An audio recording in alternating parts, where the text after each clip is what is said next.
স্মরণ করতে বলবো, আমাদের এক একজন আলেমকে এই ডান্ডাবেরি পরায়ে খোঁড়ায় খোঁড়ায় নেওয়া হয়েছে এবং হুইল চেয়ারে নেওয়া হয়েছে।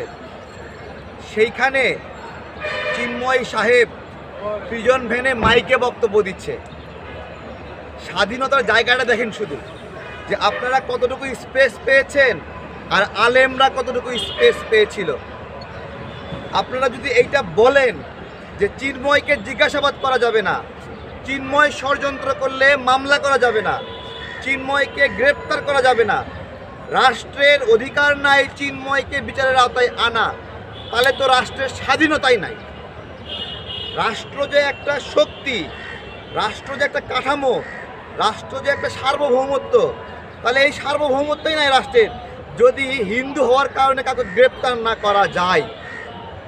এটা বিবেচনা করেন শুধু। আপনি যে প্রশ্নটি করেছেন যে হিন্দুদের দোকান থেকে মিষ্টি খাওয়ার আমি নিষেধ করেছি, এইটা হিন্দুদেরকে অবজার্ভ করতে হবে।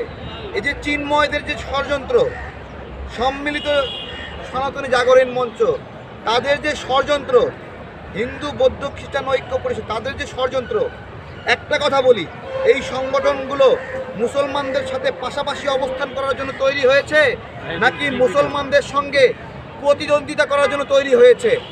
জবাব দিতে হবে। যে হিন্দু বৌদ্ধ খ্রিস্টান ঐক্য পরিষদ, যে ইসকন, জন্মটা কেন হয়েছে? মুসলমানদের সাথে সহযোগিতাপূর্ণ সহাবস্থানের জন্য নাকি প্রতিযোগিতা করার জন্য? আর প্রতিযোগিতা করলে, প্রতিদ্বন্দ্বিতা করলে শান্তি প্রতিষ্ঠা হয় নাকি অশান্তি প্রতিষ্ঠা হয়? এইখানে হিন্দুরা সবচেয়ে বেশি ক্ষতিগ্রস্ত হবে একটা কেওয়াজ লাগলে। একটা রাস্তাঘাটে চলতে গেলে আমার নিরাপত্তা কি, হিন্দুদের নিরাপত্তা কি, এই বিষয়গুলো বিবেচনা করতে হবে। যেই সম্মিলিত এদের সনাতনী জাগরণ মঞ্চ বা ইসকন 8 দফা দাবি করছে, তাই তো? আমার প্রশ্ন হলো, এই 8 দফার মধ্যে বিশ্বজিৎকে যে কোপায় হত্যা করছিল সেই দফা আছে?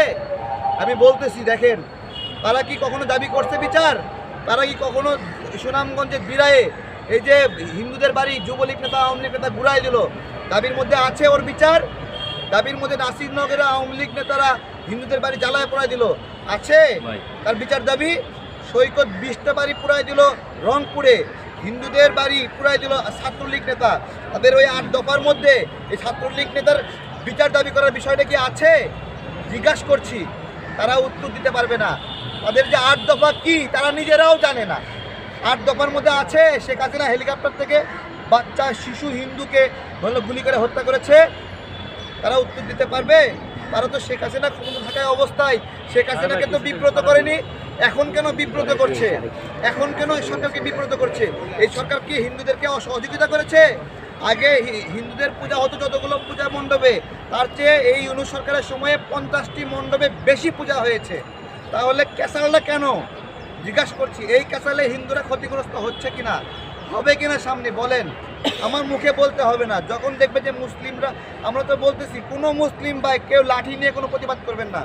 গতকালকে আমরা মশাল জ্বালাইছিলাম, জ্বালানোর পরে মনে হলো যে জালো জালো স্লোগানটা আমরা দেবো না, মশালটা আমরা জ্বালাবো না, মশালগুলো নিভাই দিয়ে মোমবাতি হাতে নিয়ে বলছি যে আলোর মিছিল, শান্তির মিছিল।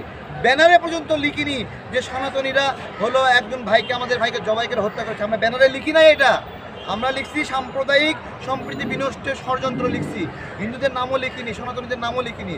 অথচ এই হামলার আগে ফেসবুকে আহ্বান জানাইছে সনাতনীরা সবাই চট্টগ্রাম কোর্ট প্রাঙ্গণে আসেন, হিন্দুরা সবাই কোর্ট প্রাঙ্গণে আসেন, আজকে একটা দফা রফা হবে। ভাই দফা রফা কী করবেন? ওই যে ভারতে বসে শুভেন্দু মানে হুমকি দিচ্ছে, হ্যাঁ হুমকি দিচ্ছে, হুঁশিয়ারি দিচ্ছে আমাদের বিরুদ্ধে যে তারা কি সব করবে, সীমান্ত বন্ধ করে দেবে।